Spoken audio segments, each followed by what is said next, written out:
Hola, muy buenas a todos. En el vídeo de hoy vamos a hablar sobre el hijo de sustitución y el concepto que representa en bioneuroemoción.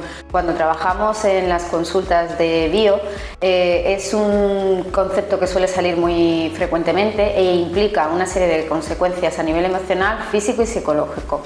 Si más o menos ya sabes qué es el hijo de sustitución, te invito a que veas el final del vídeo porque vas a encontrar los errores más comunes a la hora de hacer el duelo del hijo de sustitución. Y además vamos a hablar también de cómo podemos ir guiando la psique para salir de este proyecto sentido.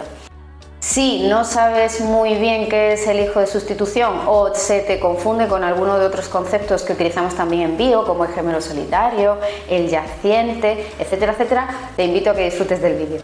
Cuando nos referimos a hijo de sustitución o hijo de reemplazo en bioneuroemoción, nos estamos refiriendo a aquel bebé que nace después de la muerte de un hermano. Esta muerte del hermano puede haber sido provocada por una enfermedad, por una muerte espontánea, por un accidente, pero concretamente el hijo de sustitución o de reemplazo lo es porque entre que muere el hermano anterior y nace el bebé, en medio no se ha hecho el duelo adecuadamente. Entonces, el hijo de sustitución heredará muchos elementos de ese duelo que no está hecho, además de una serie de implicaciones tanto emocionales como psíquicas que vamos a ir desarrollando a continuación. En bioneuroemoción, los hijos de reemplazo tienen el proyecto de hijo de sustitución. ¿Esto qué quiere decir? Bueno, en bioneuroemoción, cuando hablamos del proyecto sentido, nos referimos básicamente a ¿para qué estoy yo aquí? ¿Para qué me han traído? ¿Cuál es el sentido inconsciente? ¿Qué papel juego en este clan, dentro de esta constelación de personas? ¿Qué estrella soy? El proyecto sentido de hijo de reemplazo viene más o menos a decir lo siguiente: si todo hubiera salido bien, si no hubiera habido ningún tipo de accidente, de enfermedad, de malestar, etcétera, etcétera, es decir, en ausencia de conflictos, hubieras tenido un hermano o una hermana mayor. Y ese hermano o hermana mayor hubiera ocupado un espacio en tu casa, habría requerido una serie de recursos, de afecto, de cariño, sería participado de la herencia en una aparte, pero por algún elemento este hermano o hermana fallece antes de tiempo y la familia se queda en shock. Es decir, además del dolor de la pérdida de este hijo, se generan una serie de duelos que suceden a nivel inconsciente, donde nos podemos encontrar conflictos con la maternidad, con la paternidad, conflictos de pareja, conflictos de territorio, de problemas de salud, pero todos estos están tapados. Lo que queda flotando es esa pena, ese duelo, esa añoranza de ese hijo que ha fallecido. ¿Y esto cómo se traslada al hijo de sustitución? Bueno, pues el hijo de sustitución va a tener una serie de características, va a estar muy influenciado por este duelo que no se ha hecho en la familia y esto le va a producir una serie de limitaciones. Al final, ser hijo de sustitución es venir como con una talla ya desde aquí hasta aquí y no te puedes salir de ahí. ¿Eso qué quiere decir? Bueno, vamos a pasar a la descripción de las características más significativas del hijo de sustitución o reemplazo para que veáis si puedes estar o no incluyéndote en esta categoría. Para el hijo de sustitución o reemplazo encontramos tres características emocionales que son básicas y que son infalibles. La primera es el miedo y la inseguridad.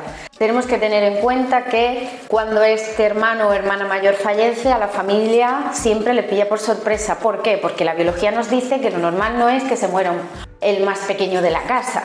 Entonces, ese miedo, esa inseguridad, esa sensación de no poder controlar la salud de mis hijos, lo que le pasa, si estoy haciendo o no haciendo bien las cosas para garantizar su supervivencia, se lo lleva el inconsciente del hijo que viene a continuación.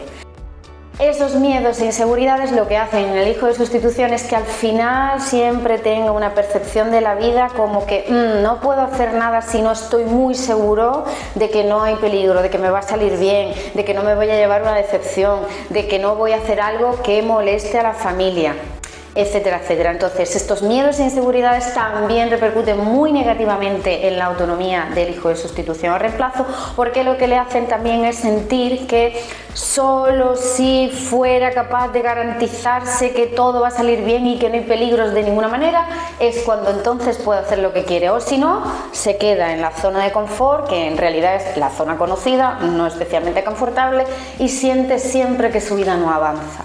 La segunda característica emocional que tiene el hijo de reemplazo de sustitución es la tristeza frecuente. ¿Qué nos referimos con esto? A esa sensación de medio apatía, de no tener mucha motivación por hacer cosas, de estar siempre así como guardando las fiestas para otro momento, sin demasiada chispa, queriendo estar bien, pero la tristeza me visita más frecuente de lo que me gustaría. Y además es una tristeza que, a diferencia de la tristeza que no está provocada por ningún tipo de síndrome, es una tristeza que por mucho que yo llore no va a ninguna parte. Yo puedo estar aquí llorando y llorando y llorando, y entonces en mi casa me conocen como el llorón o la llorona porque siempre estoy llorando, cosa que no tiene mucho sentido y os voy a explicar por qué. Cuando la tristeza tiene un sentido biológico puro y duro de algo hay en mi vida que no entiendo y necesito pararme a pensarlo para poder digerirlo y avanzar, aparece la tristeza. La tristeza viene, lloramos, generamos endorfinas y otra cosa mariposa. Pero cuando esta tristeza en realidad no es tristeza, podemos estar llorando infinitamente. Entonces, tenemos que tener en cuenta que nos vamos a caracterizar o nos van a conocer por tristes, pero en realidad la tristeza no es la emoción que mantiene este proceso de manera constante en el tiempo. Nos encontramos con la tercera característica emocional del hijo de reemplazo de sustitución, que esta sí que es la emoción que tiene el hijo de reemplazo de sustitución, y es la emoción de la rabia. Y ahora me vais a decir, ¿la rabia? Pero si yo no me he podido enojar en mi vida. No, entonces me caigo del diagnóstico, ya no soy hijo de sustitución. No, espérate porque lo vas a entender perfectamente. Esta rabia es una rabia reprimida, por lo tanto, ni somos conscientes de que la tenemos, ni tenemos permiso a desahogarla y gestionarla. Entonces, ¿qué es lo que sucede? Os voy a poner una metáfora para que lo entendamos todos súper bien. Vamos a imaginar que estamos en un velatorio, estamos en un tanatorio. En este caso estamos velando al hermano que nos ha precedido como hijo de reemplazo de sustitución porque ha muerto de manera imprevista y sin que nadie lo esperase. En este velatorio podemos llorar, podemos quedarnos parados, podemos estar en silencio. Sobre todo lo que tenemos que intentar es no hacer ruido, no llamar mucho la atención. Vale. Ahora vamos a imaginar que en mitad de este velatorio, donde está nuestro hermano o nuestra hermana, nos da una pataleta, nos da un capricho, nos da un berrinche y empezamos a gritar: ¡Ah, no estoy de acuerdo! Esto no me gusta, esto no es lo que yo me merezco. ¿Cuánto creéis que van a tardar en echarnos del velatorio? Pues eso es lo que tiene el inconsciente, es decir, todos sentimos rabia, la rabia es una emoción necesaria para la supervivencia. El problema es cuando no la gestionamos, el problema es cuando la reprimimos. Como todas las emociones reprimidas son veneno para la mente y para el cuerpo. Entonces, ¿qué es lo que sucede aquí? La rabia está reprimida, porque en el momento en el que una persona manifiesta rabia, se ve que está vivo, y el hijo de sustitución tampoco tiene permiso para hacer mucho ruido, porque cuanto más jaleo monta, cuanto más ruido hace, más saca a todo el mundo del trance de ese duelo que no está terminado de hacer, que no está ni para arriba ni para abajo, sino más o menos atragantado a mitad. Entonces, ¿qué es lo que supone esto? Bueno, pues esto supone una característica muy frecuente en los hijos de sustitución y de reemplazo, que es la bajada absoluta de energía. En algunos casos incluso hay personas que me han dicho: yo creo que tengo algo parecido a una depresión. Vale, pues te voy a explicar lo que te pasa. No es una depresión, tienes la rabia reprimida. Cuando generamos rabia, generamos una serie de hormonas y de neurotransmisores en el cerebro que lo que hacen es mandar una señal al organismo para que nos pongamos en marcha, nos activamos, se nos dilata la pupila, los capilares, los vasos sanguíneos, porque tenemos que empezar a movernos. La rabia es una emoción física, es una emoción que si solo la pensamos, solo la hablamos, se nos va a quedar a medio digerir. Entonces, ¿qué es lo que produce el hijo de sustitución y otros cuadros que tienen la rabia reprimida? Que como yo no puedo exteriorizar la rabia, esa rabia no va a ninguna parte. Las situaciones de vida que me parecen injustas, donde me tengo que oponer a algo, donde está pasando algo que me parece que es un ataque directo a mis necesidades o a lo que a mí me hace feliz, me tienen que provocar de manera natural la rabia, porque si no, no me voy a defender. Por lo tanto, esa situación no va a cambiar. ¿Qué es lo que pasa con el hijo de sustitución y el hijo de reemplazo? Que al estar esa rabia reprimida, lo que se siente es una sensación de impotencia.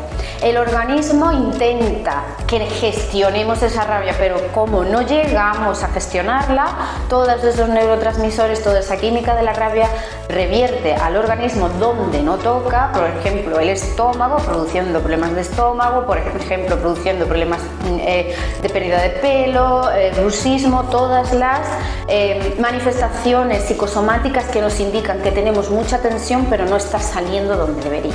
¿Y cuál es la sensación que tenemos? Agotamiento. Lo único que le apetece a un hijo de sustitución que no ha podido gestionar la rabia de manera saludable es tumbarse, callarse, apartarse, quitarse de en medio, no llamar la atención, que no le digan nada, no tener que hacer nada. Y esto es lo que algunas veces me habéis comentado, yo creo que tengo depresión. Pues no es depresión, es rabia reprimida. Tenemos la tendencia a confundir la tristeza con la consecuencia química de que nuestro cerebro, no sabiendo qué va a hacer con la rabia, nos inunde de neurotransmisores para aplacar esa rabia, viendo que no podemos defendernos. Pero ¿cuál es la señal que le llega a nuestro cerebro cuando pasa esto? ¿Por qué es tan predominante en el hijo de sustitución o en el hijo de reemplazo el miedo y la inseguridad? Porque cuando a mí me ataca algo, cuando yo experimento en mi vida algo que me resulta injusto, si no me defiendo, la biología entiende que aquello que me está quitando lo que yo necesito es tan grande, tan peligroso, es como un oso gigantesco, y si yo intento recuperar lo que me ha robado, a lo mejor me mata. Entonces la consecuencia de no afrontar saludablemente la rabia es esa sensación de impotencia y de inseguridad, con lo cual si vemos las tres emociones de este síndrome tan característico se van repercutiendo negativamente entre sí, de modo que cada vez son más amplias. Dentro de las características psicológicas del síndrome del hijo de sustitución o el proyecto sentido de hijo de reemplazo, vamos a encontrar tres. La primera, la baja autoestima. El síndrome del hijo de sustitución, el programa de venir a reemplazar un hermano, lo que hace es que la persona nunca sienta que da suficientemente la talla. ¿Por qué? Porque como hijo de reemplazo yo tengo que venir a ocupar el sitio que me tocaba a mí y el de mi hermano, con lo cual tengo que tener trabajos por dos, obligaciones por dos, éxitos por dos, esfuerzos por dos.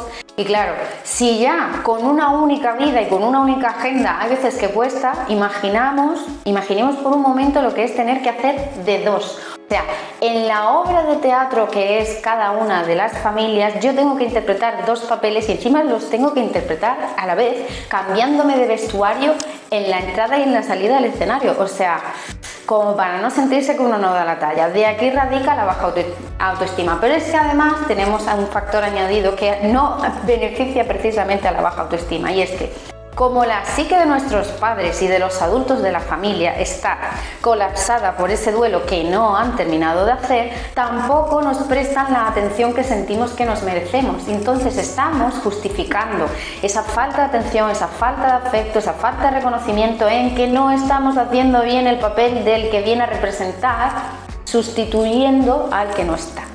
Entonces, ¿qué es lo que sucede? En lugar de decir, oye, yo entiendo que te duela la muerte de mi hermano o de mi hermana, pero yo he venido al mundo, estoy vivo, necesito de ti, necesito de tu amor, lo que hace la psique infantil, que ha percibido desde que nació que no le dan lo que necesita, es justificarlo en, bueno, como tengo un proyecto inconsciente de hacer de reemplazo de mi hermano o de mi hermana y no me están reconociendo con afecto ni con atención, debe ser que lo estoy haciendo mal.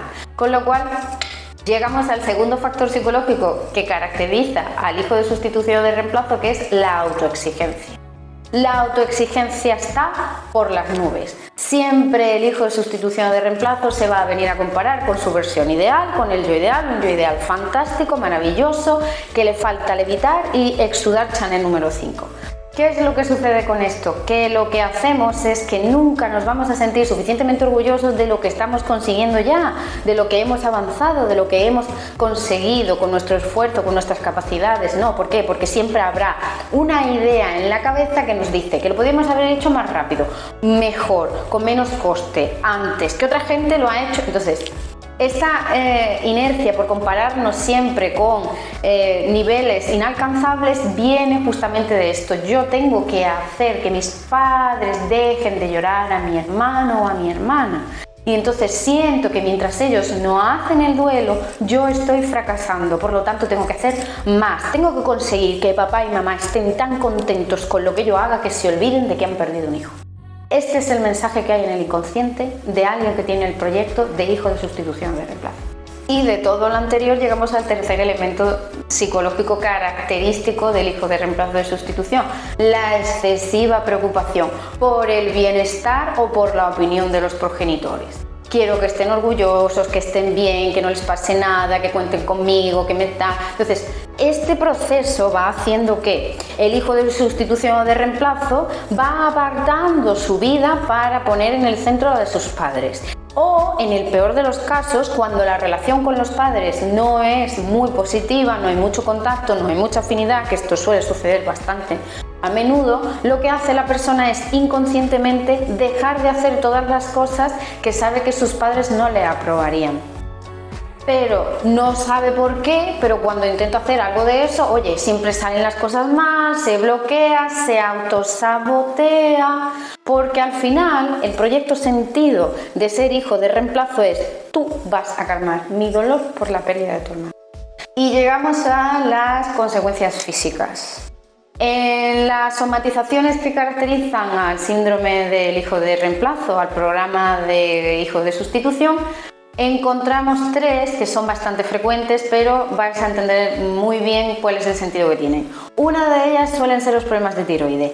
¿Qué son los problemas de tiroides exactamente? Bueno, pues nos vamos al hipotiroidismo o al hipertiroidismo. ¿Y esto qué nos viene a decir? Esto viene a decir que si vivimos la vida como que estamos llegando tarde, y siempre vamos a llegar tarde, porque recuerdo que tenemos que hacer por dos formaciones, dos carreras, todo por dos. Siempre está esa sensación de estar llegando tarde, Tenemos que tener en cuenta que ya llegamos tarde, es decir, el hijo de sustitución llega a una familia que llega tarde. ¿Llega tarde por qué? Porque va a vivir un duelo de alguien que no le duele, porque no lo ha llegado a conocer, con lo cual llega tarde. Y esta sensación de llegar tarde, de tener una pelea con el tiempo, con el calendario, la biología la traslada a la tiroides, que es una de las partes del organismo encargada de regular los biorritmos y los ritmos del cuerpo, los ciclos del cuerpo. Entonces, si te identificas como hijo de sustitución y tienes la tiroide afectada, párate a pensar qué es lo que ya has conseguido. Párate, respira y observa el mundo que ya has vivido, lo que has hecho, lo que has conseguido. Deja de plantearte lo que tendrías que haber hecho o lo que harás en el futuro, porque hasta que no te plantees eso y no te retroalimentes positivamente de lo que ya has conseguido, la tiroides va a seguir afectada de alguna manera. Otro de los síntomas físicos característicos del hijo de reemplazo de sustitución es la grasa abdominal. Y esto está relacionado con hermanos o hermanas que fallecen en un primer momento, poco tiempo después del parto, incluso una muerte perinatal. Cuando la biología entiende que hay un peligro para aquello que está en el vientre materno, pone un colchón, un almohadón, un airbag, de manera que quede más protegido de agresiones y de posibles ataques. Esta grasa abdominal representa una manera de conservar calentito y cobijado al bebé que ha muerto demasiado pronto. Otro grupo de síntomas que además comparte el hijo de sustitución y reemplazo con cuadros como el de yaciente es el problema del sistema inmune o los problemas circulatorios. El problema de los problemas circulatorios, por ejemplo, es muy frecuente que el hijo de sustitución padezca de varices o de problemas relacionados con las piernas.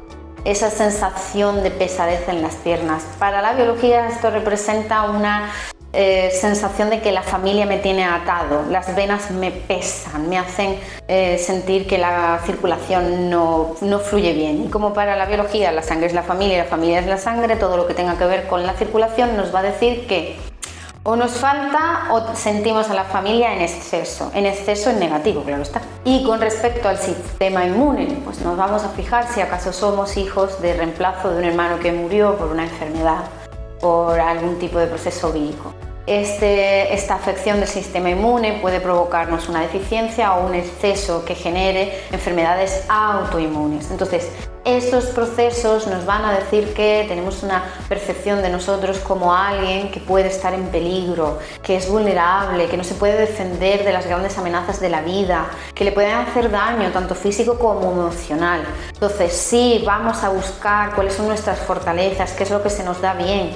sin esperar que sean nuestros adultos, nuestros progenitores los que nos reconforten o nos recuerden esto, vamos a poder mejorar nuestro sistema inmune, haciéndonos sentir más capacitados para defendernos en él. Muchas personas me preguntan, bueno, ¿el hijo de sustitución es un yaciente? ¿Se puede ser hijo de sustitución después de un aborto? ¿Cómo va esto? Bueno, pues vamos a diferenciar estos tres conceptos. Aunque todos tienen elementos en común, no es igual. No es lo mismo ser yaciente que ser hijo de sustitución que nacer después de un aborto. Y vamos a explicar por qué. El yaciente es aquella persona que está en sintonía con un familiar que fallece y fallece de manera abrupta, dejando a toda la familia con un shock y probablemente sin que el duelo por la pérdida de esta persona se haya podido realizar saludablemente. Pero el yaciente lo es hasta la generación de mis padres, es decir, yo he podido perder a un tío, a una tía, he podido perder a un primo, a una prima, a un abuelo, a una abuela y de ahí para atrás. Si nos referimos a la línea de los hermanos, nos vamos a ir directamente al hijo de sustitución. Hijo de sustitución o de reemplazo. En este caso, el hijo de sustitución o de reemplazo es de un hermano que muere antes, al poco tiempo o cuando ya es mayor. Y ahora nos vamos a la diferencia con nacer después de un aborto.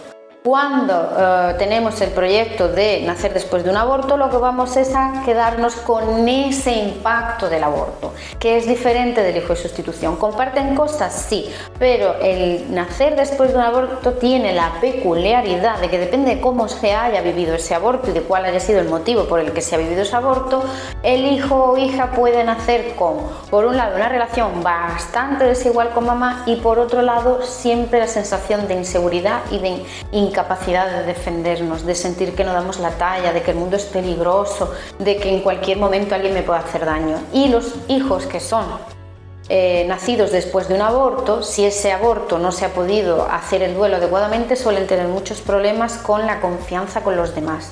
Les cuesta bastante abrirse, prefieren estar en ambientes conocidos y cerrados. ¿Por qué? Porque como el aborto es una percepción de la biología que ante un conflicto ha elegido la supervivencia de la madre antes que la del hijo, el hijo que viene después de este aborto siente que a la mínima que saque algo negativo que pueda disgustar a otro, es muy probable que lo quieran quitar de en medio. Con lo cual, esta percepción de no estar siempre seguro de si está agradando a todo el mundo, si en algún momento alguien puede enfadarse con él, lo que hace es que diga, vale, me voy, me quito de en medio, me quedo encerrado en mi casa, no salgo, apenas tengo contacto con la gente, tengo muy pocos amigos y de un contacto muy reducido porque en realidad desconfío bastante de la gente. Y estas serían las tres tipologías diferentes. Hay más información acerca de estas tres. Si te identificas como yaciente, hijo de sustitución o heredero de un aborto, te invito a que entres en www.anamariaruiza.com porque allí vas a encontrar información explícita acerca de estos tres elementos. Y hemos llegado a la parte donde vamos a tratar concretamente cómo resolver y gestionar de manera saludable este proyecto, este programa de hijo de sustitución. La mayoría de la gente que me viene a consulta con un duelo acerca del hijo de sustitución suele hacer un duelo que no es el que le pertenece al hijo de sustitución, es el que le pertenece a un aborto y os voy a explicar por qué. Hay muchas personas que han visto en internet, que han leído, bueno, si eres hijo de sustitución, si se te murió un hermano cuando era pequeño o al poco tiempo de nacer o antes de nacer, haz tal duelo que es ponerle ropita, ponerle un nombre, tal y cual, le compras un juguetito, lo llevas simbólicamente escribes una carta, esa carta la llevas a un sitio bonito y te despides de él y vale. Ese duelo es un duelo que en realidad no es el más adecuado para el hijo de sustitución y os voy a explicar por qué. Cuando yo me hago padre-madre de mi hermano, lo que estoy haciendo justamente es reforzar el programa inconsciente que me dice que yo tengo que llevar a esta persona a cuestas, que tengo que representar el personaje, que tengo que seguir teniendo guión como para dos. Entonces, los duelos que se hacen con los hijos de reemplazo, con el hermano de reemplazo, con el hijo de reemplazo, no pueden tener el concepto de comprarle nada a ese hermano o hermana ni ponerle nombre a ese hermano o hermana, ¿vale? Esto es un elemento que lo he visto mucho en consulta y es fundamental. Es preferible no hacer un duelo que hacer este tipo de duelo, porque cuando haces un duelo en el cual tú de alguna manera estás amadrinando o apadrinando a tu hermano, en lugar de poderte soltar esa carga psicológica, lo que estás haciendo es reafirmar tu compromiso de mantener este rol en la familia, de estar todo el tiempo haciendo de dos. Entonces, vamos a tener en cuenta una cosa. Cuando estamos hablando del duelo de un programa de hijo de reemplazo, tenemos que tener en cuenta que a nivel simbólico esto es como nacer y que te lleven a un teatro donde los asientos, las butacas están puestas por nombre, pero cuando vienes a sentarte, que empieza la función, el único sitio libre que hay es el que iba a ocupar tu hermano. Y te tiras toda la película, toda la función, o sea, es decir, toda la vida, sentado en ese sitio, hasta que un día dices, pues me levanto. ¿Esto qué implica? Esto implica que yo tengo que ver cuál es el papel que hago en mi familia, porque es mi familia la que me dice, siéntate aquí, que es el sitio que tenemos libre. Y no me dicen siéntate aquí porque sí, me lo dicen porque su psique no ha todavía integrado y aceptado que este hermano o esta hermana vino y se fue. O han negado que vino o han negado que se fue. Y entonces están todo el tiempo intentando cubrir con velos el duelo que tienen. Por lo tanto, me utilizan a mí como hijo de reemplazo para que yo ocupe el papel de mi hermano. Entonces, lo primero que tenemos que tener en cuenta a la hora de hacer el duelo de un hijo de reemplazo, de un proyecto sentido de hijo de sustitución, es que yo tengo que recuperar el papel que me pertenece en mi familia, que no se parece en nada al que he tenido hasta ahora. ¿Y esto qué quiere decir concretamente? Que tenemos que ser muy juiciosos a la hora de evaluar cuáles han sido las carencias que hemos tenido como hijos. Donde el hecho de haber nacido después de la muerte de un hermano o una hermana ha condicionado el tipo de vida que he tenido yo. Han sido conmigo más sobreprotectores porque como sintieron que no pudieron proteger a mi hermano o a mi hermana, han querido que a mí no me tocara ni el aire y como consecuencia de eso yo vivo la vida sintiéndome incapaz de valerme por mí mismo o teniéndole miedo a todo lo que hay. Esto hay que tenerlo en cuenta. Me han tenido ignorado, prácticamente he sido mobiliario de la casa porque estaban imbuidos en su pena y en su duelo y todo el tiempo masticando ese duelo eterno que no llega a ninguna parte. Yo tengo que poder poner esto, tengo que expresar y reconocerme a mí mismo, no a mi familia, a mí mismo, que me ha faltado amor, que me han faltado una serie de elementos que me hubieran venido muy bien para poder desarrollar mi autoestima y mi amor propio, para sentirme seguro, capaz de valerme por mí mismo en la vida, pero como había un duelo por hacer, había una serie de cosas que no se podían hacer. Entonces, todas estas características, todas estas consecuencias, todos estos elementos, que al fin y al cabo siempre van a tener una característica común en todos, y es que son muy incómodos. Da igual que sea por dolor, da igual que sea por una actitud que me ahoga, da igual que sea por algo que me falta, por una carencia, es una experiencia limitante. Para poder levantarme en plena obra de este asiento y buscar otro asiento o directamente salirme de la obra porque lo que se está poniendo aquí no me interesa, lo primero que tengo que hacer es renunciar al papel que me han dado en mi familia, y para ello yo tengo que ver que no porque yo más me esfuerce, más me agobie, más me agote, voy a conseguir de mis progenitores el afecto, el cuidado, el cariño que yo necesito. Entonces esto es fundamental. Recordemos, el hijo de sustitución tiene mucha rabia reprimida y el origen de la mayoría de esa rabia es el saber a nivel inconsciente que les están dando un trato sus padres que no es el que se merece. Entonces vamos a tener esto en cuenta, más que el hecho de hacer este acto simbólico, psicomágico, donde yo voy con mi hermano a un sitio y lo dejo allí, le hablo y me despido y me vengo, que está muy bien, que los actos psicomágicos son muy potentes, sobre todo si le damos suficiente solemnidad como para que el inconsciente capte el mensaje. Pero si no cambiamos el mecanismo por el cual yo me he tenido que adaptar a esta carencia constante de atención o de afecto en mi casa, no va a cambiar nada dentro de mi psique y yo me voy a seguir sintiendo igual. Voy a seguir comportándome igual y voy a tener los mismos síntomas. Y ahora, ¿sabrías identificar lo que es el hijo de sustitución o de reemplazo? ¿Sabrías diferenciarlo del síndrome de yaciente? ¿Te sientes identificado con este síndrome? ¿Te gustaría poder trabajarlo? Puedes contactar conmigo para preguntarme lo que quieras a través de la página web www.anamariaruiza.com y en el email anamariaruiza@hotmail.com. Espero que os haya gustado y nos vemos en el próximo vídeo. ¡Adiós!